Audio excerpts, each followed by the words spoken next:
Eh bien bonjour, bon ça fait un petit moment que j'ai pas donné de nouvelles, pas mal de changements dans ma vie actuellement. Donc là je suis sous mon atelier, donc le hangar qui me sert d'atelier. Et, euh, et comment te dire, j'ai besoin de ton aide puisque j'ai acheté une Kitty 637, donc qui fait Dego Rabot.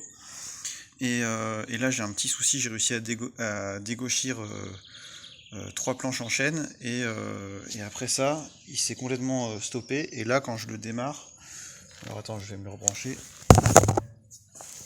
Hop. Donc ici tu vois, je le mets là, il fait ça, il ronronne en gros, il se lance pas. J'ai essayé ici de décharger en enlevant la courroie et de redémarrer, il se lance, mais c'est juste quand il est chargé, ça passe pas. Coucou le petit chat. Et, euh, Et donc j'ai vérifié les fusibles, les 2 fusibles thermiques, j'en ai racheté. Donc c'est comme ça. Donc des tempérés, temporisés pardon, pas tempérés. 25 ampères en 6,3 par 32. Donc ça j'en ai racheté, je les ai changés, ça marche pas. Donc je suis pas un pro en termes de machinerie, d'électrique, électronique, ce que tu veux. Donc voilà. Si tu as des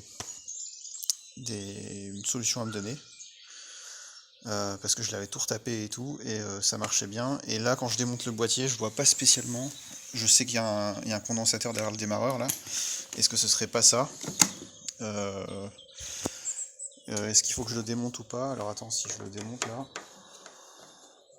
Enfin voilà, tu vois, je suis pas un spécialiste là-dedans. Et, euh, et demander un coup de main quand on sait pas, c'est la moindre des choses. Donc tu vois, ici en gros, ça c'est le contacteur. Je vais peut-être pas le toucher avec mon doigt parce que si c'est un condensateur, il y a de l'électricité dedans. Donc là en gros quand tu appuies sur le bouton vert, ça vient de le coller ici. Et derrière, je sais pas si tu vois derrière là, juste ici là tu as un condensateur. Enfin je crois que c'est un condensateur. Et je me dis que si lui il est mort, il doit pas envoyer le jus qu'il faut au début pour donner les lancements du moteur. Alors voilà, je sais pas. Si tu as une réponse à mes questions, sachant que c'est du monophasé en 220 et que je suis en prise dédiée pour cette machine, et je suis sur un disjoncteur différentiel de... je crois que j'ai mis du 20 ampères.